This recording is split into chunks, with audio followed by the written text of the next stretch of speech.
Buhay Part 3. Sino ba naman ang hindi nakakakilala sa ating unang ibibida? Ngayon ay tatakbo kabaliktaran sa mga binitawang salita nito. Una sa lahat, ako po si Wilfredo Bendia Revillame, yan ang tunay kong pangalan. Pero kilala niyo naman ako sa pangalang Willie Revillame. Ano pong nag-udyok sa inyo para finally tumakbo na po sa pagkasenador? Because going back to your previous statements, hindi nyo po nakikitang tatakbo kayo sa sabak sa politika eh. Flashback. Stop it. Get some help.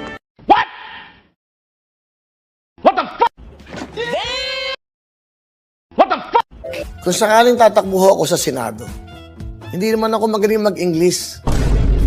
Wala akong alam sa batas. Baka ho, laitin lang ako doon. Wala naman ako maiaambag na batas. Wala rin akong maiaambag na knowledge about the law.